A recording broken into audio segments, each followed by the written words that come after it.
The cathedral was glowing like something out of a dream. White lilies, candlelight, strings echoing softly down the marble aisles.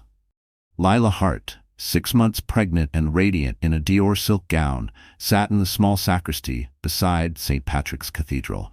She pressed a trembling hand against her belly, whispering, "We're almost there, sweetheart." She believed this day would heal everything. The years of distance from her father, the loneliness of early pregnancy, the endless headlines about Adrian Vale's billion-dollar company. Her iPhone buzzed on the dressing table. Adrian's name appeared. Smiling, she answered softly, "Almost ready, love." But there was no response, only voices. A woman's laugh. Then Adrian's unmistakable tone, low and confident. "Relax, Sloan. The prenup traps her. Once she signs, the baby locks the brand image. Monday, the IPO goes live. You'll get your bonus." Lila froze. Her reflection blurred in the mirror as his words repeated, slicing through every illusion she'd built. Sloan. His PR director. The woman who'd always hovered too close in meetings. Lila's throat tightened. She tried to hang up, but her trembling finger missed the button. The phone slipped onto the vanity, still recording the call. "After tonight, she's just the image. You're the real deal, babe," Adrian said. The laughter that followed wasn't just cruel, it was surgical. Something inside Lila cracked, quiet but permanent. Her pulse thundered in her ears. The Tiffany engagement ring on her finger suddenly felt cold, heavy, meaningless. She didn't scream. She didn't faint. Instead, she opened her notes app and hit record again, instinct born of survival. She forwarded the audio to her email, labeled Proof, 3:45 p.m. Tears blurred her vision. Her child kicked once, as if reminding her, breathe. Lila reached for her phone again, scrolled to a number she hadn't dialed in years, and pressed call. The line clicked. A deep, steady voice answered, "Lila?" Her lips trembled. "Dad, I need you." A pause. Then, "Where are you?" "Cathedral. Now."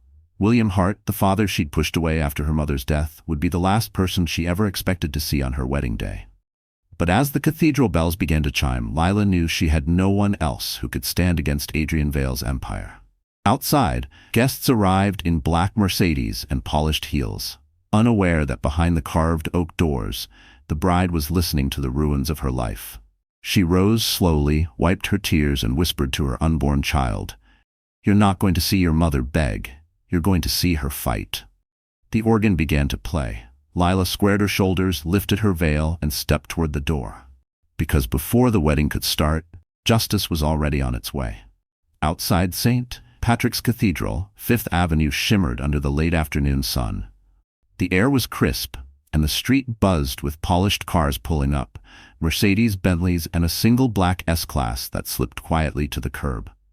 Inside, guests murmured in excitement, unaware that the bride behind the carved oak doors was fighting to breathe. Lila sat alone in the sacristy, her hands clasped tightly together. The priest knocked softly. 5 minutes, my dear."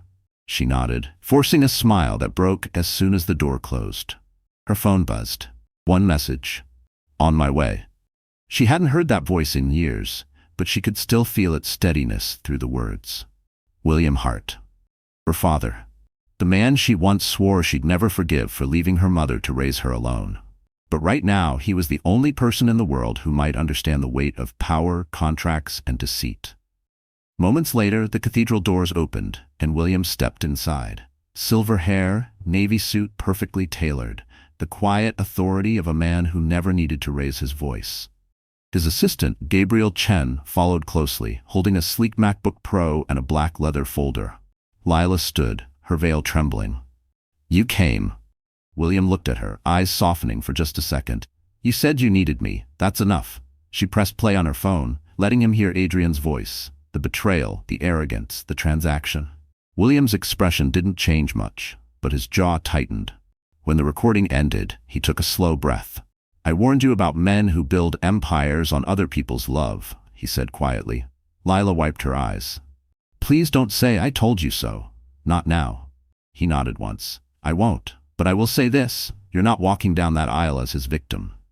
"What do you mean?" William pulled a thin Mont Blanc pen from his pocket and tapped the folder. "Gabriel, the liens." Gabriel opened the laptop, showing documents, supplier agreements, bridge loan covenants, and investor terms. "Mr. Vale's company, Vale Tech, is heavily leveraged against our firm's private equity line. Gabriel explained. If we call his covenants or file breach of ethics notice, his IPO freezes instantly. Lila blinked, confused. You own his lenders? William's lips curved in a faint, bitter smile. Indirectly. I've been watching him since you told me his name. For a long moment, Lila just stared at her father. He wasn't here to comfort her. He was here to fight, and for the first time she realized how powerful that kind of love could be. Dad, I don't want to humiliate him, she whispered. I just want it to end cleanly. William nodded. We'll do it precisely. No scandal, no screaming. You stay calm for the baby. I'll handle the noise. Outside, the organist began the prelude. The crowd stirred. Gabriel closed the laptop and handed William the folder. We can pause the ceremony legally if necessary, but if she stands up there and he lies again, one more provable falsehood, it becomes perjury on a public record. Lila looked from Gabriel to William. You want me to let him hang himself? William met her gaze. No, I want him to show the world who he really is. The door cracked open. The wedding planner peeked in, frantic. We're ready, Miss Hart. Lila nodded, her voice steady for the first time. So am I. William reached into his pocket, pulled out a small silver charm, St. Christopher, the same one she'd carried as a child. Your mother made me promise I'd give this to you on your wedding day, he said. I didn't think it would be like this. Lila's eyes glistened as he pinned it inside her bouquet. Thank you, Dad. He kissed her forehead gently. Walk tall, Lila. Let him think he's winning. He'll write his own downfall before the cake is cut. She exhaled, straightened her veil, and stepped toward the door. Because tonight wasn't just a wedding, it was the beginning of justice. The marble corridors of St. Patrick's felt colder now. Lila followed her father and Gabriel into a side vestry, the muted sound of violins echoing from the nave. Her pulse was steadying, but her mind spun with every word Adrian had said. She thought she had known love, but now she understood what her father meant by control disguised as care. William set the black leather folder on the small wooden table beneath a stained glass window. The soft colors of saints painted across his face made him look both angelic and ruthless. Gabriel, show her the structure, he said quietly. Gabriel opened his MacBook Pro and rotated it toward Lila. This is your fiancé's company, Vale Tech Holdings. Everything looks legitimate on the surface. Diversified portfolios, digital infrastructure, green energy initiatives. But here, he pointed to a section marked collateralized debt obligations, is where the trap sits. He borrowed against his own pre-IPO shares. The minute a material misrepresentation occurs, say, a lie in a public forum, the lenders have grounds to freeze all liquidity. William folded his arms. You heard what he said on the call. He was misrepresenting intent, value, and the nature of your marriage as part of corporate image management. That's fraud. Lila shook her head slowly. I don't want a courtroom war. Her father looked at her gently. You won't need one. Truth works faster than lawyers when the world is watching. The priest's assistant knocked again. They're seating the final guests. William glanced at his watch. We have 20 minutes, enough to turn his own arrogance into evidence. Gabriel's fingers flew over the keyboard. The ceremony microphones feed directly to the AV system at the plaza for the reception live stream. If he lies during his vows, the statement becomes publicly recorded. That's your proof. Lila blinked. You want me to let the wedding happen? Her father met her eyes. Yes, but this time, you control the narrative. You stand there, you look him in the eye, and you ask one question before you say your vows. Do you have anything to confess that could harm our family? If he lies, it's over. Cleanly, no scandal you started, just the truth he chose. Lila inhaled deeply, fighting the wave of nausea that came with adrenaline. What if he tells the truth? William's jaw tightened. Then he gives you closure, not victory. Either way, you win. The logic was surgical, terrifyingly calm. She watched her father command every second like he'd been waiting years for this moment, not out of vengeance, but to finally protect what he'd once failed to. Dad, she whispered, what happens after? After, he said, closing the folder. You walk away with your dignity, and I make sure he never hurts another woman like this. Gabriel handed Lila a silk handkerchief. Inside it was a small audio transmitter, slim as a pen cap. Aunt Nora will swap your bouquet before the photos, he said. This will pick up everything. The feed goes to Elise Monroe at the plaza, trusted friend, discreet. Lila nodded. clutching the handkerchief like a lifeline. "I can do this," she said, her voice trembling but resolute. William smiled faintly. "You have your mother's fire. Don't hide it this time." The bells outside began to toll. Guests turned in their pews. Lila looked in the mirror one last time. Her mascara was perfect, her veil smooth, her heart armor thick. She whispered to the reflection, "You're not a victim. You're a witness." Then she turned toward the aisle, her father beside her, Gabriel fading into the background like a shadow. And as the doors opened, Lila realized this wedding wasn't her downfall. It was the stage for her reckoning. The grand doors of St. Patrick's Cathedral swung open, and sunlight spilled across the marble floor like liquid gold. The music swelled, the organist playing canon in D, as 1,000 eyes turned toward the bride. For everyone else, it was a perfect wedding. For Lila Hart, it was an execution, wrapped in lace. Her arm tightened around her father's. William's face remained calm, but his grip was firm, grounding her. "Head high, sweetheart," he whispered. "Walk like you already won." Lila stepped forward. The gown shimmered with every slow movement, the silk catching the light from the stained glass above. She forced herself to breathe evenly, one hand brushing her bouquet, the one with the hidden transmitter buried beneath white roses. The faint vibration reassured her. It was working. At the altar, Adrian Vela looked every bit the billionaire groom, tailored Dior tuxedo, Cartier cufflinks gleaming, a Rolex peeking from his sleeve. Cameras flashed as he smiled, that same charming grin that had once made her believe he was good. Now she saw only polish over poison. The guests whispered as Lila approached. Some said she looked angelic. Others murmured about the glow of pregnancy beneath the gown. No one saw the steel behind her eyes. When she reached the altar, Adrian extended his hand. "You look perfect," he said softly, his tone rehearsed. She smiled faintly, her voice steady. "So do your numbers." He blinked, puzzled, but the priest began before he could respond. "Dearly beloved, we are gathered here today to witness the union." Lila's heart thudded in rhythm with the organ. The entire ceremony was being streamed live to the massive ballroom at the plaza, where the reception would begin in less than an hour. Everything was in place. Elise Monroe at the AV booth, Gabriel ready to sync the cathedral's feed.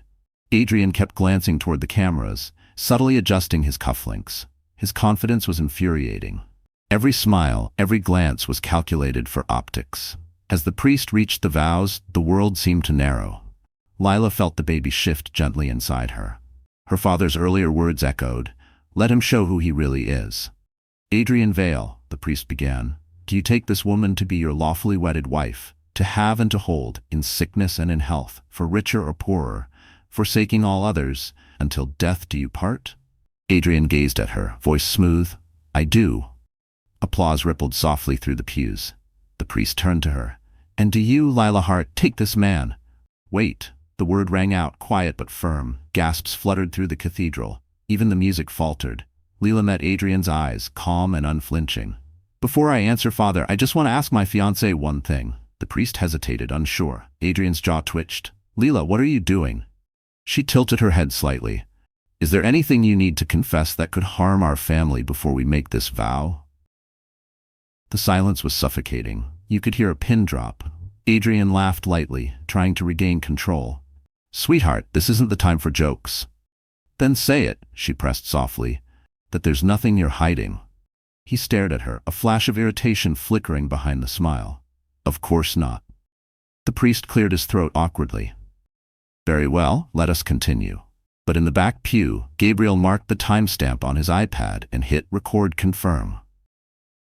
William's eyes stayed fixed on Adrian, his expression the calm before a storm. Lila's chest tightened, but she smiled again, radiant for the cameras. She whispered so only Adrian could hear, "That's all I needed to know." And as the organ roared back to life, she felt her knees steady, her voice rise with the prayer, and her fear dissolve into focus. Because with one single lie at the altar, Adrian Vale had already sealed his own fate. The ceremony ended in a haze of applause and camera flashes. Lila smiled for the crowd, her fingers locked around Adrian's arm as they walked down the aisle together. The cathedral bells rang out, echoing across Fifth Avenue like a song for a victory that wasn't real. Every step felt like walking through glass. Outside, confetti fluttered like snow, landing on her veil. Photographers called their names. "Mr. and Mrs. Vale, look this way." Adrian waved with the easy charm of a man who believed he'd fooled the world. Lila turned her face toward the sun, hiding her tears beneath a practiced smile. Her father stood by the limousine, expression unreadable. When their eyes met, William gave a single nod. The plan was still in motion. In the back seat of the car, Adrian slid an arm around her shoulder. "You were amazing," he said, kissing her cheek. "You look like every magazine cover I've ever bought space on." Lila forced a small laugh. "I'm glad I fit the brand image." He didn't notice the edge in her tone. "After tonight, we're unstoppable. Tomorrow, I'll fly us to the Hamptons. You'll love the villa." She looked out the window instead. Central Park glided past, golden leaves scattering across the road. Her reflection in the glass looked calm, but her mind was racing. She replayed his answer at the altar. Of course not. That single lie had changed everything. At the cathedral's rear courtyard, William met Gabriel. "We have it?" Gabriel held up his tablet. Crystal clear. Both the question and his denial. William nodded. "Send it to Elise. Tell her to sync it with the reception feed." Back inside the limousine, Lila's hand rested on her belly. The baby kicked gently. She whispered, "You're safe, I promise." Adrian scrolled through messages on his iPhone, oblivious. Sloan had texted, "Smooth. Champagne later?" He smirked.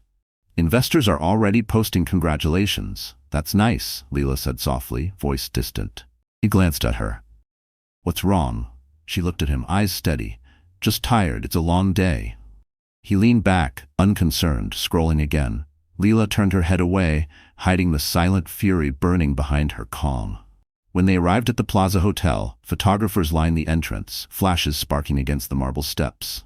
Leela stepped out first, bouquet in hand, the transmitter hidden beneath white ribbon, still recording every breath. Inside, the ballroom shimmered with chandeliers and gold-trimmed glasses. The Tiffany blue decor matched her engagement ring. Waiters passed trays of champagne. A string quartet shifted to a soft jazz tune. Everything was perfect, on the surface. As guests mingled, Lila caught a glimpse of Sloan Mercer across the room, standing near the PR team. Their eyes met for a split second. Sloan's smile faltered. She turned away too quickly. Lila's pulse quickened, but she didn't look again. Her father's words echoed. "Stay calm for the baby. Let him show who he is." The master of ceremonies tapped the microphone. "Ladies and gentlemen, our newlyweds' first toast." Adrian rose confidently, champagne flute in hand. "To Leela," he said, "the woman who makes me better every day." Polite applause followed. Cameras flashed again. Leela lifted her own glass. "To honesty," she said softly. Adrian chuckled, thinking it was a joke. "Always," he replied, raising his glass higher. But across the room in the AV booth, Elise Monroe pressed record, syncing the altar vow and the phone call into one continuous feed. William glanced at his daughter, his face calm but his eyes burning with quiet pride. Lila smiled faintly, the calm before a storm. Because tonight, the lies would stop pretending to be love. The reception glowed like a movie set. The plaza's grand ballroom shimmered in gold, its chandeliers spilling soft light over champagne flutes and white orchids. Guests clinked glasses, laughter rising beneath the gentle hum of a jazz trio. To everyone watching, it was the perfect billionaire wedding. To Lila Hart, it was the calm before the detonation. She sat at the head table beside Adrian, smiling on cue as the photographer circled. Her bouquet rested near her plate, wrapped in a satin ribbon that hid a small transmitter, one that recorded everything around her. The original bouquet was gone now, replaced moments earlier by Aunt Nora in a graceful sleight of hand that no one noticed. During the photos, Aunt Nora had leaned in, adjusting Lila's veil. "New flowers for new strength," she whispered, pressing the new bouquet into her hands. Lila had felt the difference immediately, the weight, the texture, and known that the plan was alive. At the table, Adrian leaned close. "You're quiet," he said, swirling his drink. "Just taking it in," she replied softly. "It's a lot." He smiled, too sure of himself. "It's everything we dreamed of, isn't it?" She looked at him and almost laughed. Everything you dreamed of, she thought. The control, the image, the headlines.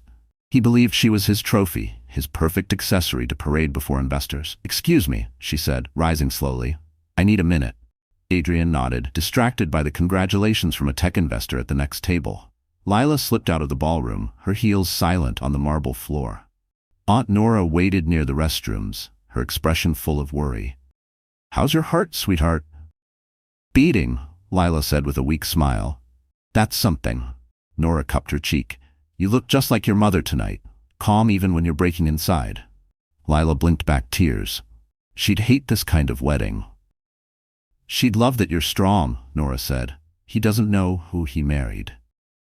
Lila inhaled deeply, staring at her reflection in the mirror. The woman staring back didn't look broken, she looked ready. "I'm not scared anymore," she whispered.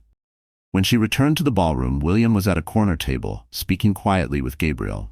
The two men gave a subtle nod as she passed, a silent check-in, a signal that everything was aligned. Elise Monroe, the event director, hovered near the AV booth, pretending to adjust lighting but really verifying the sync between the altar recording and the reception sound system. Adrian stood center floor now, glass raised. "Ladies and gentlemen, to my beautiful wife," he said, his voice smooth and commanding. "She's the best decision I ever made." Laughter and applause filled the air. Lila rejoined him, standing at his side, eyes glistening but steady. "To honesty," she repeated softly, the same word she'd used before. He grinned, oblivious. "To us." As the toast ended, she felt the baby move again, a quiet, gentle nudge beneath her ribs. It grounded her, reminded her what she was fighting for. William caught her eye across the room. His face was pale, stern, but proud. Gabriel whispered something into his ear and slipped out toward the lobby, phone in hand. The first wave of data had just been transmitted. The phone call, the vow, the timestamps. The lender's representative would soon have everything. Adrian's hand brushed Lila's waist, possessive. "Smile," he murmured. "Investors are watching." She turned toward the cameras and smiled, not for them, not for him, but for the strength inside her that he never once believed she had. The jazz music softened. The chandeliers gleamed brighter. In that moment, surrounded by people who thought they were celebrating love, Lila felt strangely free. Because the switch was complete. One bouquet for another, one truth for a lifetime of lies. The plaza's grand ballroom gleamed like something out of a dream. Crystal chandeliers, white roses, and champagne towers glittering under golden light. The music was soft, elegant, expensive. Lila Hart walked among her guests with the poise of a woman who had everything. But beneath the silk and diamonds, her pulse thrummed like a warning bell. Every inch of the ballroom was a symbol of Adrian's world, carefully curated, flawlessly staged. The long tables gleamed with Tiffany blue linens, the scent of Dior Bois d'Argent candles filling the air. The city's elite filled every seat, investors, senators, celebrities, and socialites. To them, Adrian Val was untouchable, a visionary CEO about to lead a $9 billion IPO. Lila was the fairy tale bride completing his empire. At least that's what they thought. She smiled politely, thanked guests, accepted compliments about the dress, and nodded through conversations she barely heard. Inside, her mind was counting beats, waiting for the precise moment her father would signal that the trap was locked. At the far end of the ballroom, William Hart sat at a quiet table with Gabriel Chen and Elise Monroe. He wasn't drinking, his water glass stayed untouched. He looked like any other older guest, but every move he made was deliberate. Elise, pretending to manage lighting cues, confirmed in a low voice, "The AV feed is live. The files are clean, everything syncs." William nodded. "Good. When he speaks, record the room's reaction too. Fear is valuable evidence." Across the ballroom, Adrian laughed loudly, his voice carrying above the crowd. He was magnetic when he wanted to be, hand on a senator's shoulder telling a joke to a Wall Street banker. The crowd ate it up. Cameras flashed. Reporters hovered near the back, ready for quotes about the wedding of the decade. Lila watched him from the corner of her eye, and for the first time, she didn't see the man she loved. She saw a salesman in a tuxedo, someone who could sell a lie with a smile. "Mrs. Vale, congratulations," a woman said beside her, snapping Lila out of her thoughts. "Thank you," Lila replied softly. Her voice was steady, elegant, practiced. She caught her reflection in the mirrored columns, her Dior gown, her calm expression, her hand resting protectively on her belly. To anyone else, she looked serene, but she could see the truth in her eyes, exhaustion, heartbreak, fury held under glass. Adrian approached, sliding an arm around her waist.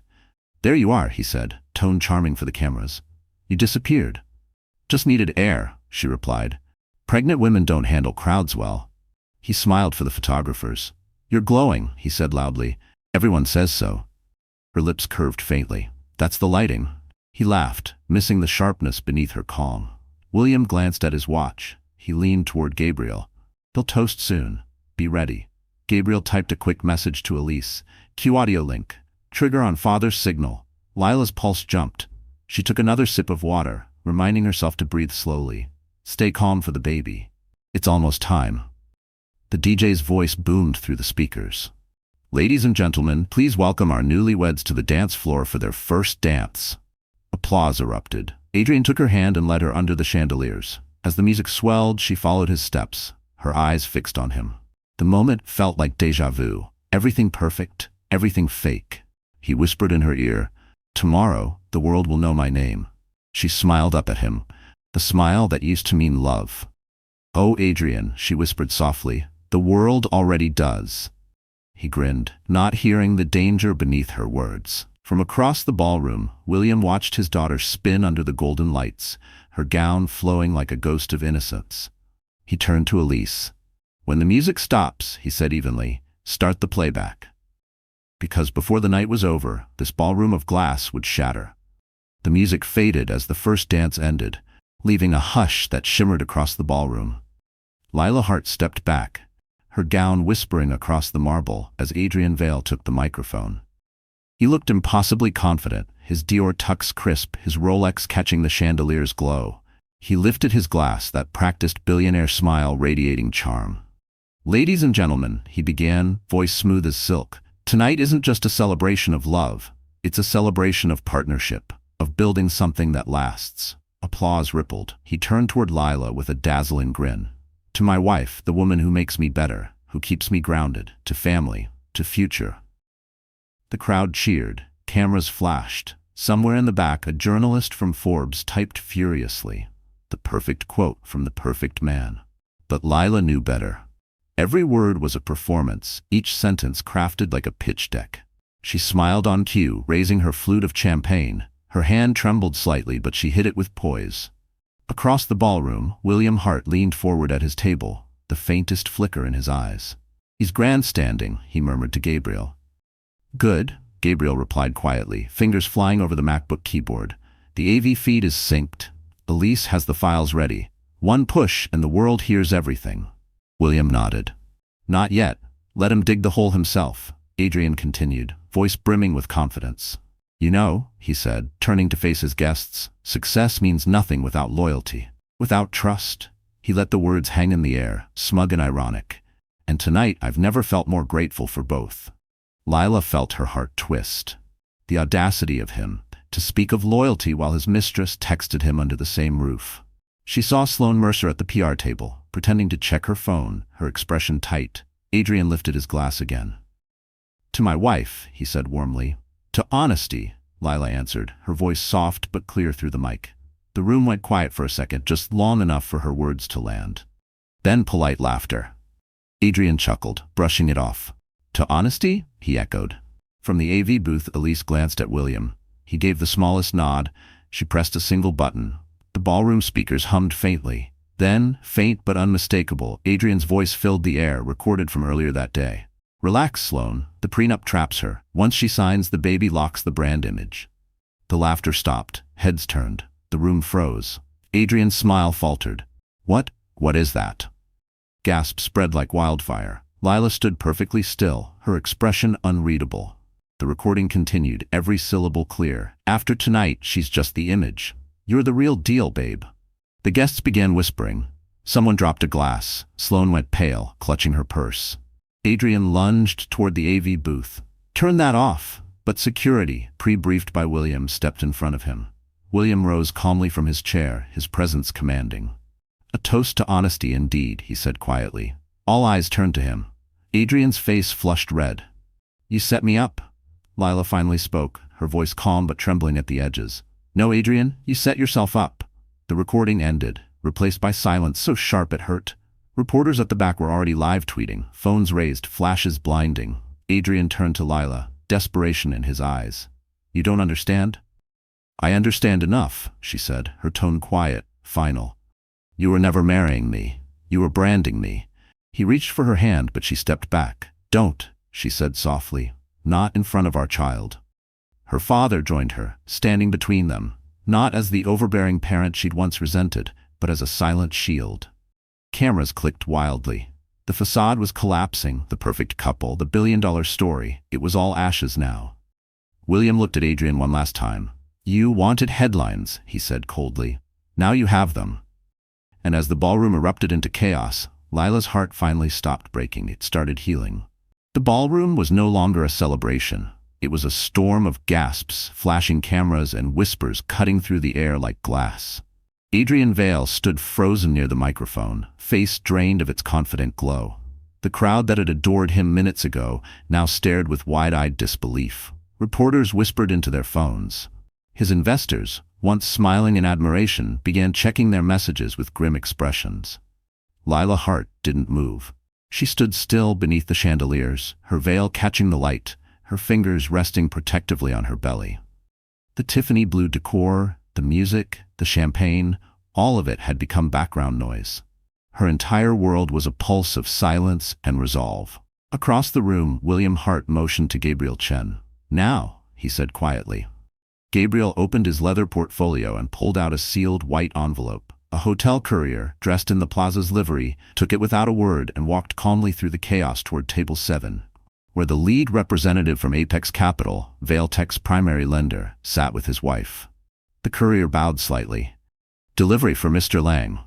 Lang frowned, tearing it open. Inside was a small USB drive and a handwritten note.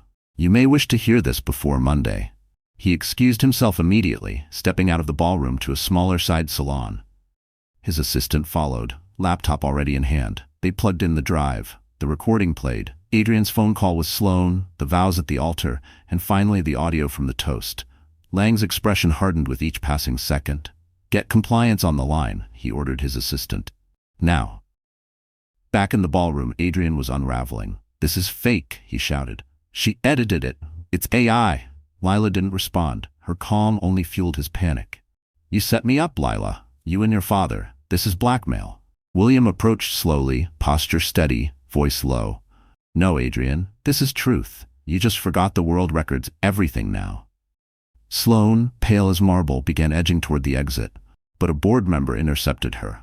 Stay right here, he said coldly. Legal will want a word. The air thickened with dread. Guests murmured, unsure whether to leave or stay. The sound of Lang's returning footsteps broke the tension. He approached Adrian, face like stone. Mr. Vale, he said evenly, Apex Capital will be suspending all IPO proceedings pending an internal review. Adrian blinked. You can't do that. I can, Lang said. And I just did. Adrian's mask cracked completely. You don't understand how this will look. Lang cut him off. You're right. I do. And that's exactly why we're acting now. He turned to Lila. Mrs. Vale, he said softly, I'm sorry for what you've endured. Lila nodded in quiet acknowledgement. She didn't gloat, didn't smile. She simply exhaled, a weight lifting from her chest. Her father placed a reassuring hand on her shoulder. You did well, he murmured. But inside, Lila was trembling. The adrenaline had begun to fade, leaving only exhaustion and the soft ache of everything she'd lost. She didn't want revenge anymore, just peace. Aunt Nora appeared beside her, worry etched across her face.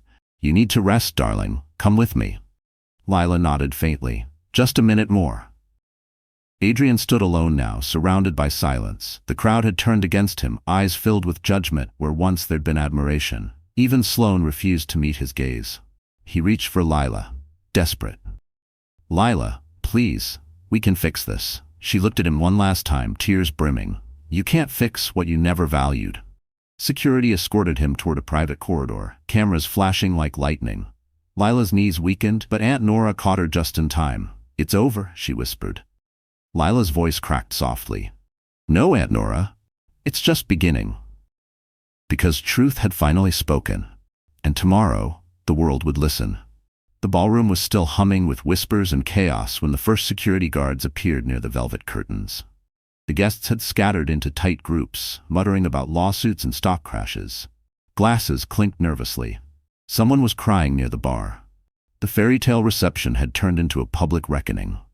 Lila Hart sat quietly at her table, her hand over her belly, steadying herself. Aunt Nora fanned her gently with a napkin, murmuring, "Breathe, sweetheart. Don't give them the satisfaction of seeing you crumble." Across the room, Adrian Vale was pacing like a caged animal, pulling at his cufflinks. His phone buzzed non-stop with messages from lawyers and board members. Every few seconds, he checked the screens flashing headlines. Billionaire CEO's wedding scandal erupts in Midtown. He glanced toward the PR table. "Sloan," he barked. "Fix this, now." Sloan Mercer looked up, her face pale under the ballroom lights. Her hands trembled around her phone. "Adrian, there's nothing to fix. The audio's everywhere. Twitter, CNBC, even Bloomberg picked it up." Adrian grabbed her wrist, lowering his voice but not his fury. "You're my PR director. Do your job. Tell them it's fake. Say it's AI manipulation, deepfake, anything." Sloan yanked her arm away. "Do you even hear yourself? You called me babe on that recording. You think they won't recognize your voice?" He froze. The air between them crackled with humiliation and fury. And that's when Elise Monroe, the plaza's event director, caught something on her earpiece. Her staffer whispered, "Miss Monroe, the side corridor. Sloan's talking to someone from the Post." Elise's eyes sharpened. "Record it." Meanwhile, Lila tried to calm her heartbeat. She could feel every pulse behind her ribs. Her father sat beside her, stoic and protective, his presence a wall against the chaos. "We'll leave soon," William murmured. "You've already won. There's no need to stay in the fire." Lila shook her head slightly. "No, Dad. I want to see how people react when truth walks in the room." A small commotion near the service corridor caught their attention. Sloan was whispering furiously into her phone, unaware that Elise's staffer was only a few feet away, quietly recording. "After tonight, he's finished," Sloan hissed. "I told him not to marry her yet. He got greedy. I'll leak what I have, emails, texts, even those wire transfers. He can't bury me too." She didn't notice the soft click of the recorder being stopped. Elise smiled faintly, already forwarding the file to Gabriel Chen's secure inbox. Across the ballroom, Adrian had cornered an investor, voice low but venomous. "This is temporary. My lawyers will kill the story in hours." But the investor only shook his head. "The lenders froze your line, Adrian. Your IPO's dead by morning." Adrian's confidence finally cracked. He turned toward Lila, eyes wide with something close to fear. She stood, steady and composed. "It's over," she said quietly. "Don't make it uglier." "You think this makes you righteous?" He spat. "You'll be nothing without my name." William stepped between them, calm as ever. "Her name was worth more before she met you." Reporters began pressing closer, flashes stinging their eyes. Lila shielded her face, not from shame, but from exhaustion. Aunt Nora whispered, "Let's go, darling." As they turned toward the exit, Gabriel intercepted them. "We have something new," he said, showing William his phone. Sloan's voice. She just incriminated herself. Everything's backed up. William's gaze hardened. "Send it to the board." In that moment, the music stopped completely. The ballroom was silent, a room full of powerful people realizing the empire they admired had just collapsed in front of them. Lila walked through the silence with her father beside her, each step measured, unbroken. Behind her, Adrian shouted her name once more, voice cracking with desperation. She didn't turn around, because the woman he once used as an accessory had just walked out as the author of his downfall. The chaos had thinned, but tension still lingered in the air like smoke after a fire. Some guests had fled, their couture heels clicking against the marble as they escaped scandal. Others stayed, driven by morbid curiosity, whispering into champagne glasses about what they'd just witnessed. Reporters lined the back wall, ready for one more headline. At the center of it all stood William Hart, silent and composed, one hand resting on his daughter's chair. His sharp eyes scanned the room, not with anger but precision. He waited for the moment when the noise would drop low enough that his voice could cut through it. He took a glass of sparkling water from a passing waiter, then turned toward the DJ booth. "Stop the music, please." The room fell into uneasy silence. Lila looked up at her father, uncertain but trusting. Adrian Vale, red-faced and sweating, straightened his tuxedo jacket, trying to salvage control. "William, this isn't your event." William raised a hand, quiet but commanding. "You're right. It's not my event, but it is my daughter's life." A murmur spread. Cameras shifted, lenses glinting. He lifted his glass. "To my daughter," he began, voice calm, resonant. "To a woman who walked through humiliation and stood tall anyway. To someone who learned that strength isn't born from comfort, it's forged in betrayal. Gasps echoed softly. Adrian tried to interject, but William's gaze froze him mid-breath. And to honesty, William continued, tone sharpening, the one thing that can't be bought, traded, or faked. Tonight we saw the cost of lies. Now let's see the price of truth. He nodded toward the AV booth. Elise Monroe pressed a single key. The ballroom screens flickered to life. For a heartbeat, the room went dark. Then Adrian's voice boomed again, crystal clear. The prenup traps her. The baby locks the brand. Guests gasped anew. Sloane covered her mouth, face blanching. The playback continued, slicing through the air with surgical precision. After tonight, she's just the image. You're the real deal, babe. William didn't flinch. That, he said, voice echoing, is what my daughter almost married. Adrian's composure shattered. You had no right. I had every right, William interrupted, eyes burning with restrained fury. You built your fortune on deception. You thought my daughter was another asset. You underestimated her, and you underestimated me. The investors who remained exchanged glances. Someone whispered, "He's finished." William set down his glass and looked toward the lender's table. "Mr. Lang," he said smoothly, "I believe this concludes your due diligence." Lang nodded curtly. "We'll issue a formal freeze in writing, effective immediately." Adrian lunged forward. "You can't do this to me." William's tone turned to steel. "You did it to yourself." The ballroom erupted again, phones raised, flashes popping. Adrian turned to Lila, eyes wide with a flicker of something between rage and regret. "You'll regret this," he hissed, "when the money dries up, when the world turns on you." Lila rose slowly, her expression heartbreak and defiance woven together. "You were the world I was supposed to trust," she said softly, "and I watched it burn down before my eyes." Her father extended a hand to her. "It's time to go, sweetheart." But before they turned to leave, William looked back at Adrian one final time. "Here's the irony, son. You tried to own everything, and now you own nothing, not even your own story." The crowd parted as William and Lila walked toward the exit. The air was thick with silence, shame, and awe. As the doors closed behind them, William squeezed her hand gently. "Your mother would have been proud of you." Lila looked up at him, tears shimmering. "I finally understand her now," she whispered. Because in one toast, a father didn't just defend his daughter. He redeemed her story. The ballroom was a battlefield now, shattered illusions scattered like confetti. The air hummed with panic and embarrassment. Some guests avoided eye contact, others whispered into their phones, and the rest simply stared at Lila Hart as if she were a headline come to life. The orchestra had stopped playing. Only the faint buzz of news alerts filled the silence.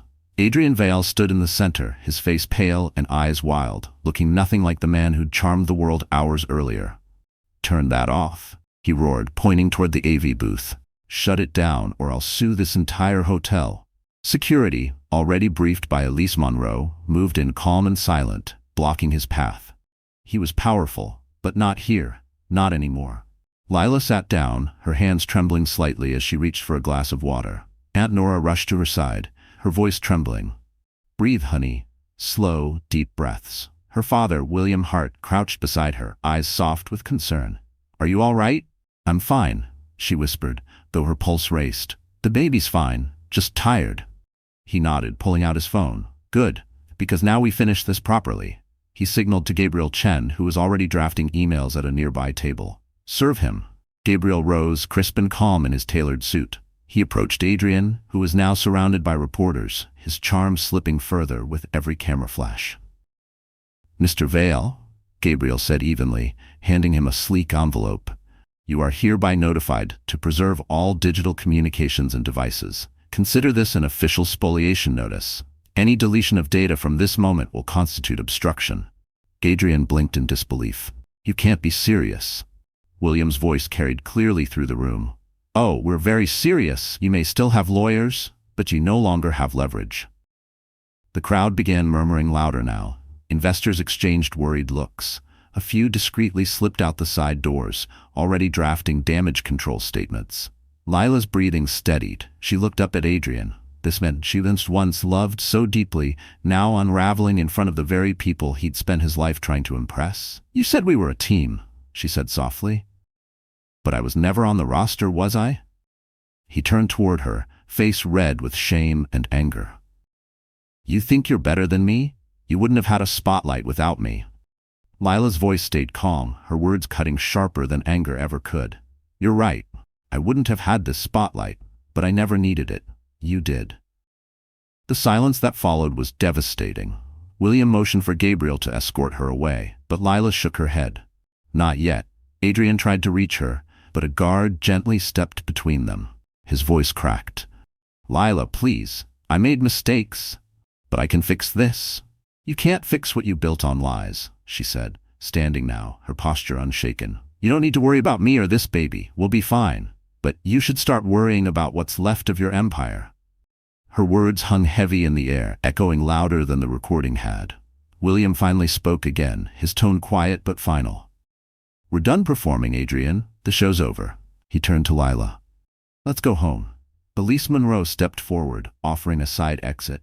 The staff had cleared a path to protect Lila from the reporters flooding the lobby. As they walked out, flashbulbs chased them, voices shouting questions. Was it a setup? Is the marriage annulled? Will you press charges? Lila didn't answer. She didn't need to. Her silence was stronger than any statement. Outside, the cool night air wrapped around her like freedom. She looked up at the Manhattan skyline, sharp, brilliant, and untouchable. William slipped his coat over her shoulders. You handled that with grace your mother would envy, he said softly. Lila smiled faintly, tears brimming. She would have told me to run the moment I saw the red flags. He chuckled. And you still would have tried to fix him. Maybe, she said, but not anymore. Because for the first time in years, Lila Hart wasn't surviving someone else's story. She was writing her own.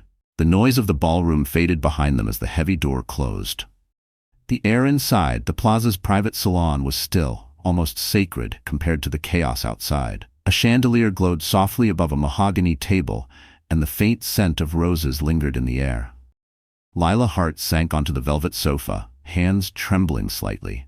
Her body was exhausted, her heart more so. The adrenaline that had carried her through hours of shock and exposure was beginning to fade, leaving only fatigue and the dull ache of disbelief. William Hart stood near the window, watching Fifth Avenue glitter under the night sky. His reflection in the glass looked older, heavier. He turned when he heard her sigh. You need rest, he said gently. I shouldn't have let it go that far. She shook her head. No, Dad, I needed it to end in the open. If I just walked away quietly, he would have buried the truth, and me with it. He nodded slowly, pride and sadness warring in his eyes. You sound like your mother, he murmured. Before Lila could answer, the door opened. Gabriel Chen entered, followed by a hotel physician in a white coat. We thought it best to check her vitals, Gabriel said. The doctor approached carefully, smiling warmly. Just routine, Mrs. Hart. You've been under a lot of stress. Lila placed a hand protectively on her belly. We're fine, she whispered, but she let him check anyway. Blood pressure normal. Pulse elevated but steady. The baby's heartbeat echoed softly from the Doppler monitor. Fast, strong, alive. William exhaled with relief. Thank God. The doctor smiled. She's resilient, but she needs quiet. No more confrontation tonight. He packed his bag and left discreetly. As the door closed, Gabriel pulled a folder from his briefcase and set it on the table. There are options, Lila, he said gently. You can file for annulment based on fraud. The recording alone is enough. You can also secure child support through trust arrangements if you wish. Lila looked at the folder without touching it. I don't want his money, she said softly. I just want peace. William sat across from her. You can have both, but we'll do this the right way. Quietly, legally, with dignity. Gabriel nodded. Then we'll proceed tomorrow morning. For tonight, no press statements, no posts, just rest. Layla leaned back, exhaustion closing in. Her mind drifted to memories. Her first date with Adrian at the River Cafe, his soft promises under the Brooklyn Bridge lights, the way he touched her belly and said, "Our future starts here." All lies, all rehearsed. Tears welled up, but she blinked them back. I don't understand how someone can pretend to love you that deeply, she whispered. How they can look you in the eye and still plan to use you. William's voice was quiet. Some men mistake possession for love. It's all they know. Lila looked up at him. And you? Did you ever love Mom that way? The question hit harder than she intended. He stared at her for a long moment, then looked away. I was selfish, he admitted. Your mother deserved a better man. That's why I stayed away after she died. I didn't want to ruin what was left of her memory. Her eyes softened. You didn't ruin anything tonight, she said. You protected me. He smiled faintly, a rare, fragile expression. Maybe it's not too late to be a father. Outside, the city glowed against the glass like 1,000 tiny suns. Lila rubbed her belly gently.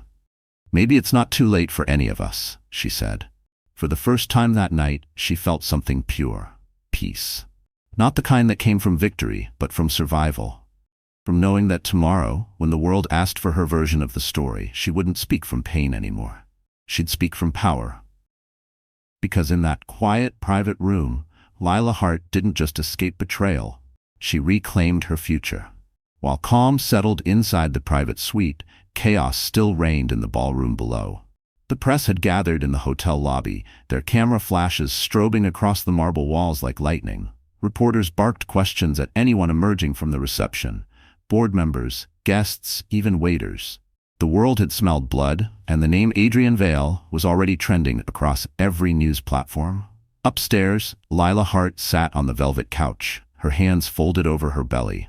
For the first time in hours, she could hear herself breathe. But she also knew Adrian wasn't done.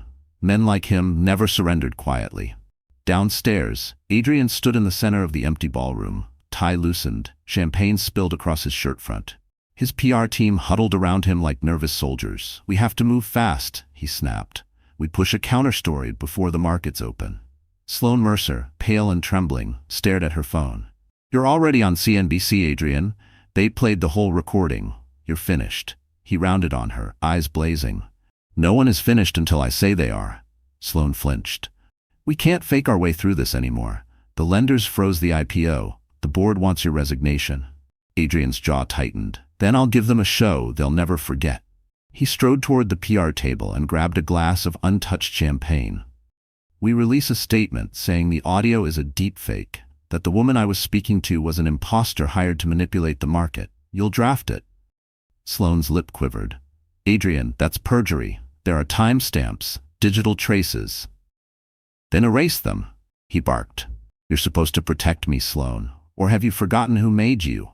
That last word snapped something inside her. Her trembling stopped. She straightened slowly. You didn't make me, she said quietly. You used me. His eyes narrowed. Careful. But Sloane didn't stop. You thought you could have everything. Me, the company, the money, her. You think everyone's replaceable. But you're the one who's disposable now. Before he could respond, she turned and walked away, slipping out through the service corridor. She didn't notice Elise Munro's staffer watching from the shadows, phone camera still recording. Upstairs, Gabriel Chen entered the private room, his laptop open. It's happening, he said. Adrian's calling it a deepfake. He's trying to rewrite the story. William Hart didn't even look surprised. Of course he is. Narcissists never accept defeat, they only rebrand it. Lila exhaled, exhaustion weighing down her shoulders. Will anyone believe him? Gabriel sat beside her. Maybe a few at first, but the evidence trail is clean. Metadata, chain of custody, 3 independent verifications. He's shouting into a hurricane. William adjusted his cufflinks, expression calm. Still, we'll make sure the hurricane drowns out his noise. Forward the proof to the board and the lenders' council. Gabriel nodded, typing rapidly. Already done. Lila closed her eyes. She could almost hear the city outside, the muffled horns, the hum of life moving forward. For her, time felt like it had stopped. For him, it was closing in fast. Downstairs, Adrian tried calling his lawyer, but the line went straight to voicemail. His second call, to an investor friend, ended the same way. When he checked his phone again, new alerts filled the screen. Vale Tech trading suspended. Board calls emergency session. CEO accused of fraud and manipulation. The champagne glass slipped from his hand, shattering on the marble floor. He stared at the mess, bubbles, shards, reflection, and for the first time realized the truth. The empire he built was crumbling, and the woman he'd underestimated was the one who pushed the first domino. Upstairs, Lila stood by the window. Manhattan shimmered below her, indifferent, endless. Her father joined her, resting a hand on her shoulder. It's almost over, he said. She nodded faintly, her reflection strong but fragile in the glass. No, Dad, she said softly. It's just beginning. Because while Adrian was busy fighting to control the story, Lila Hart had already become the story, and the world was finally listening. The night had quieted, but Lila Hart's heart had not. The weight of everything, the betrayal, the exposure, the sudden silence, pressed against her ribs like a bruise that refused to fade. She stood by the suite window, looking down at Fifth Avenue's glittering lights. The city below was still awake, whispering secrets through the hum of traffic and wind. Behind her, her father spoke softly with Gabriel Chen near the door. "She needs closure," William said. "Not revenge. It has to end tonight." Lila turned, her face pale but steady. "Then I want to see him," she said quietly. William frowned. "Lila, no. He's dangerous right now. Cornered, unpredictable." "I'm not afraid of him anymore," she said. "I just want him to look me in the eye and face what he's done. No screaming, no cameras, just truth." Her father hesitated, then finally nodded. "The cathedral's side chapel is still open. I'll have Gabriel arrange security." Nora touched Lila's arm gently. "Are you sure, sweetheart?" Lila met her gaze, calm and certain. "Yes, I don't want to end this in a hotel suite. I want to end it where he first lied to me." 15 minutes later, a black sedan pulled quietly to the curb beside St. Patrick's Cathedral. The city's noise faded into reverent stillness as Lila stepped out, the marble steps cool beneath her heels. Inside, the chapel glowed with dim candlelight. The scent of incense hung in the air, soft and forgiving. She sat in the front pew, hands folded around the St. Christopher charm her father had given her. For a moment, she just breathed. Then she whispered to the emptiness, "You can come in, Adrian." The side door opened. Adrian Vale walked in slowly, the arrogance stripped from him. His tuxedo jacket was gone, his shirt unbuttoned at the collar. He looked smaller somehow, deflated. "Lila," he said, his voice rough, "you shouldn't be here." "Neither should you," she replied, her tone calm. "But here we are." He moved closer, hesitating like a man approaching a judge. "You've destroyed everything. My company, my reputation." "No," she interrupted softly. "You destroyed it yourself? I just stopped pretending not to see it." He looked at her, eyes rimmed with exhaustion. "Do you hate me?" She shook her head slowly. "No, hating you would mean you still mattered. You don't." He flinched. "You don't understand how this world works. You think you can survive it without me?" "I don't need to survive your world," she said, rising to her feet. "I'm building my own." She reached into her bag and pulled out a folder, sliding it onto the marble rail before him. "These are the papers Gabriel drafted. Annulment on grounds of fraud. A trust fund for our child, so your name can at least do one decent thing in its existence. And a public apology, approved by legal counsel, to be released in the morning." Adrian stared at the documents as if they were foreign. "You expect me to sign this?" "I expect you to do one honest thing before this night ends," she said.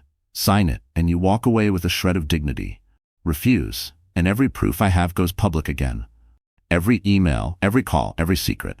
He stepped closer, his voice low, almost pleading. "If I sign this, I lose everything." "You already have," she said quietly. "This is just the paperwork." For a long moment they stood in silence. The flicker of candlelight danced across the marble floor. Finally, Adrian picked up the Mont Blanc pen from the folder and stared at it. His hands trembled. "Why are you doing this, Lila?" he whispered. She met his eyes, steady and sure. "Because I loved you once, and now I love myself more." And as the ink met paper, the man who once owned everything finally signed away his last illusion of control. The chapel was silent, except for the faint hum of the city outside and the trembling sound of a man facing the collapse of everything he'd built. Adrian Vale stared at the stack of documents in front of him. The annulment, the trust agreement, the apology drafted by counsel. And for once, he didn't know what to say. His voice, the one that used to command boardrooms and control stock prices, was gone. Lila Hart stood across from him, veil gone, eyes calm and exhausted. She wasn't angry anymore, she was beyond anger. What filled her now was clarity, the kind that comes after breaking clean from illusion. "Sign them," she said softly. "Then we can both go home." Adrian swallowed hard. "You think this fixes anything?" "No," she replied, her tone even. "It doesn't fix, it closes." The Mont Blanc pen lay between them, sleek and heavy on the marble rail. Adrian reached for it, then stopped. His reflection in the pen's silver trim caught his eye. Tired, hollow, unrecognizable. "You know what happens once this gets out," he said. Every board member, every investor, every person I ever outsmarted, they'll tear me apart. They won't have to, she answered quietly. You've already done that yourself. He exhaled shakily, pressing the pen to the paper. The first signature came slow, the sound of ink dragging across legal parchment echoing through the empty chapel. He signed the annulment, then the trust, then paused at the last document, the apology. His voice broke. This makes me a villain. You are the villain, she said, but at least now you get to be one who told the truth. He looked up, eyes wet, and for the first time that night he looked human, fragile, small, painfully real. I loved you, Lila, he whispered. I really did. She studied him quietly. Maybe you thought you did, but you loved control more. You loved winning more, and somewhere along the way, you forgot that people aren't assets. He set the pen down and ran a shaking hand through his hair. You don't know what it's like to lose everything, she smiled sadly. I do. I just didn't build my worth on it.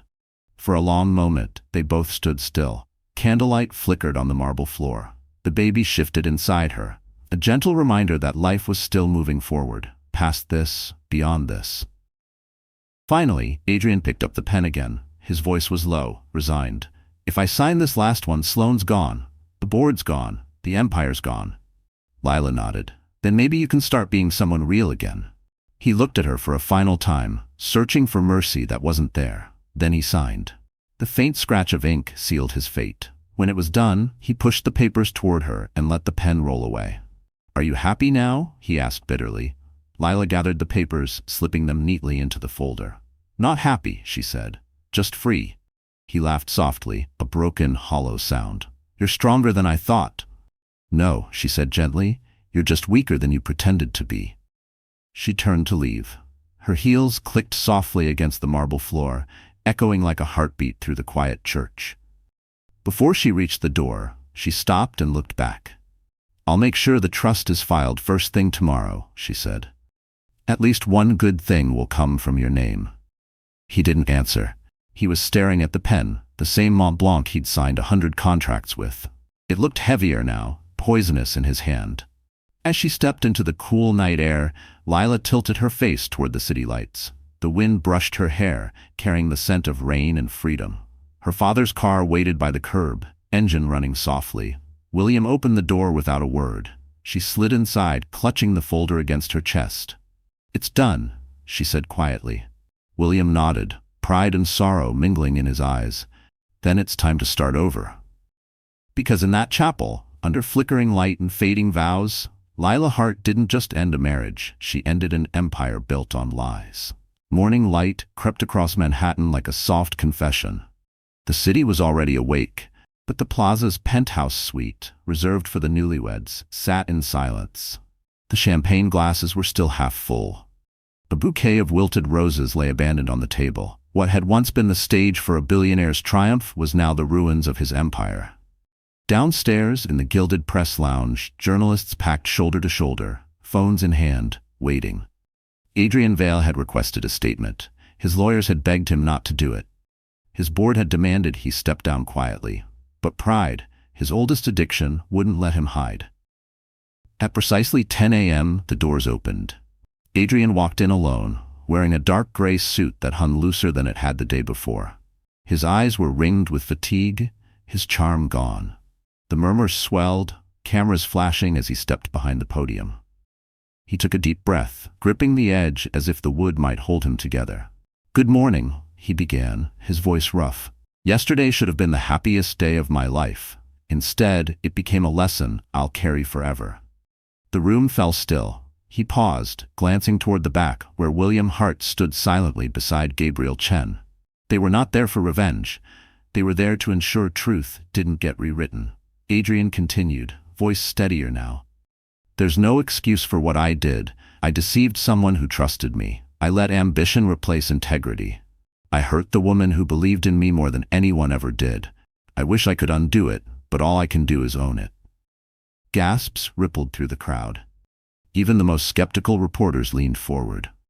Adrian Vale, the man who once mocked weakness, was confessing publicly. I won't contest the recordings, he said. They're real. Every word, and the woman you all saw last night, Lila Hart, is stronger than I ever deserved. William's jaw tightened slightly, but he said nothing. Gabriel whispered, "That's the statement she drafted. He's reading it almost word for word." Adrian took a shaky breath. "As of this morning, I've resigned from Vale Tech. I've transferred my controlling shares into a trust for our unborn child. My lawyers have filed the annulment. This is my choice. No one forced my hand." Cameras clicked rapidly, the sound filling every pause. "And finally," he said softly, "I want to apologize, not as a CEO, but as a man who forgot that power without empathy is just destruction in a suit. To Lila, I'm sorry. To those who still believe in integrity, I promise to rebuild mine from whatever's left." He stepped back from the microphone, eyes unfocused. Questions erupted immediately. Was the marriage real? Will you face legal charges? What happens to the IPO? But he didn't answer. He simply walked out, shoulders hunched, leaving a trail of stunned silence behind him. Outside, the morning sun hit his face. For the first time in his life, Adrian Vale didn't smile for the cameras. Across town, in a quiet townhouse in the Upper East Side, Lila watched the live broadcast on her iPad. Aunt Nora sat beside her, holding her hand. The baby kicked softly, as if sensing the calm after the storm. William entered the room halfway through the statement. He didn't speak until the screen went dark. "You made him tell the truth," he said.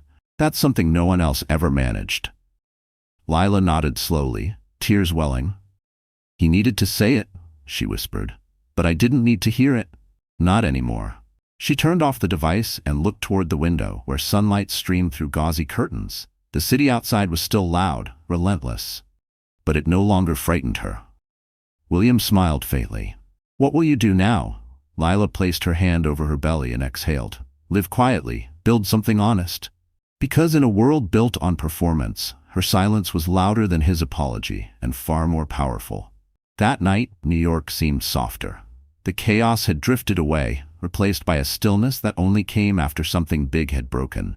The headlines had already done their damage. Billionaire groom's betrayal exposed at his own wedding. Adrian Vale resigns after public confession. The media had feasted on it all day. But now, the noise was fading. Inside a suite at the Ritz-Carlton, Lila Hart sat on the wide window ledge, knees drawn close, staring out at the Manhattan skyline. The lights stretched endlessly, rivers of gold and silver cutting through the darkness. It should have felt overwhelming, but instead it felt quiet, clean. Her father entered with 2 mugs of tea. "Chamomile," William said softly, setting one beside her. "Doctor's orders. No caffeine." She smiled faintly. "You remembered." He settled into the chair across from her. For a long time, neither of them spoke. The silence wasn't heavy anymore. It was healing, a pause after too many years of running from pain. "Do you regret it?" he asked finally. "Doing it all in public?" Lila considered his question. "No," she said after a long breath. "If I'd stayed silent, he would have buried me under his version of the truth. This way, it's over. The world saw it for what it was." William nodded, pride softening the lines on his face. "You handled it better than most people twice your age." "I learned from watching you," she said. "How to stand still when everything's falling apart." He chuckled quietly. "That wasn't wisdom, sweetheart. That was fear." She tilted her head. "Maybe, but fear didn't stop you from showing up when it mattered." He looked away, blinking back emotion. "I missed too much of your life, Lila. I can't fix that." "You don't need to," she said gently. "You're here now. That's enough." The door opened quietly. Aunt Nora peeked in, holding a small silver box tied with a ribbon.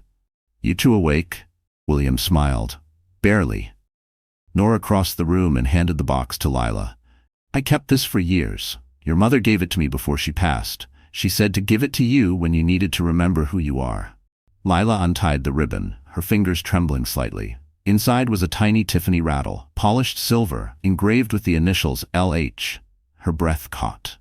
"She bought it when you were born," Nora said softly. "Said one day you'd pass it to your own child." Tears filled Lila's eyes. "She always believed I'd be strong enough." "She was right," Nora said. Lila turned the rattle over in her palm, the metal cool and reassuring. "I thought today would break me," she whispered. "But it didn't. It showed me I can survive anything." Her father rose and placed a hand on her shoulder. "Surviving is one thing," he said gently. "Living is another." She looked up at him. "Then maybe it's time to start living." He smiled. "Then promise me something." "What's that?" When the world moves on, and it will, don't let bitterness anchor you. You fought for the truth. Now let peace win. She nodded, wiping her tears. I will. Outside, the city glowed beneath the glass, restless, alive, unapologetic. But inside the suite, the world finally felt still. Lila leaned her head against the window, watching the skyline shimmer like a heartbeat. Her baby kicked softly, a reminder that tomorrow would come, and she would be ready for it. Her father's voice broke the silence one last time. You know, he said softly, your mother always believed women carry more than children. They carry legacies. Lila smiled through her tears. Then I'll make ours worth carrying. Because in the quiet after the storm, Lila Hart didn't just find peace. She found purpose. Sunday morning broke clear and bright, as if New York itself had decided to start over. Sunlight streamed through the tall windows of William Hart's Park Avenue townhouse, warming the hardwood floors and catching the edges of silver-framed photos that lined the shelves. Pieces of a family slowly being put back together. Lila Hart sat at the breakfast table, wearing a soft cashmere robe, sipping herbal tea. The exhaustion of the last 48 hours still clung to her, but so did something new, peace. The air was quiet except for the faint sounds of the city below, taxis, coffee carts, the rhythm of life moving forward. Aunt Nora entered with a folded newspaper. You made the front page again, she said, setting it down. The headline read, Lila Hart speaks through silence, dignity after deception. Underneath was a photo of Lila leaving the cathedral, her expression calm, her hand over her belly. Lila sighed. At least it's over. William walked in, impeccably dressed as always, but softer now. It's over publicly, he said, but privately, it's just beginning. He set a small stack of papers on the table. Your annulment's been filed. The trust is secured for the baby. Gabriel confirmed it this morning. Lila traced the edge of the documents with her fingers, then smiled faintly. Thank you, Dad, for everything. He pulled out a chair and sat beside her. Don't thank me, he said. You did the hard part. You chose truth when comfort would have been easier. She looked out the window at the skyline, the plaza, the cathedral, the tower that once bore Adrian's name. Do you think he'll recover? She asked. William considered. Men like him always do, financially. But morally, that takes a lifetime. Nora set down a plate of toast and fruit. Enough talk about that man. What's next for you, Lila? Lila smiled. Rebuilding. On my own terms. She reached for her iPhone, opening a note she'd written the night before. I've been thinking about starting a design studio, something small but honest. Weddings, events, interiors. I want to help people create moments that mean something real. William's brows lifted slightly. You have the eye for it, he said, and I know a few investors who'd support it. She shook her head gently. I don't want investors. Not yet. I want it to be mine first. I'll grow it slowly. He smiled approvingly. Spoken like a true heart. On the side table sat a small Tiffany box tied with white ribbon. Lila picked it up and opened it. Inside lay the silver baby rattle Nora had given her the night before. She turned it over, tracing her initials. When I look at this, I don't see loss anymore, she said softly. I see legacy. The baby kicked, and she smiled wider. Maybe I'll name her Grace, because that's what got us through. Nora dabbed her eyes with a napkin. Your mother would have adored that. A knock sounded at the door. Gabriel stepped in, carrying a messenger bag. Sorry to interrupt, he said. I brought copies of the public statement Lila drafted, the one she wanted to post herself. Lila took the paper and read it one last time before nodding. Let's release it. It was simple, elegant, and unshakably strong. I chose truth over comfort and peace over pride. I wish no one harm, but I will protect what's mine. My child, my name, and my peace. Thank you for respecting our privacy as we begin again. Gabriel smiled. Perfect. As he left, Lila opened her laptop. Within minutes, the statement was live. The notifications poured in, messages of support, solidarity, love. But she didn't scroll. She closed the screen and exhaled deeply. William poured her another cup of tea. You just ended the story the way it should have been told, he said. Lila nodded, her eyes glistening. No, she whispered. I just began a new one. Because rebuilding doesn't mean going back to who you were. It means becoming who you were always meant to be. And so that's how this story ends. Not with revenge, but with peace. If you're still here, my friend, then maybe something in Lila's journey touched you too. Maybe you've been there. trusting the wrong person, losing yourself trying to hold everything together. But like Lila, you learned that healing isn't about erasing the pain. It's about choosing who you become after it. Marcus Aurelius once wrote, "You have power over your mind, not outside events. Realize this, and you will find strength."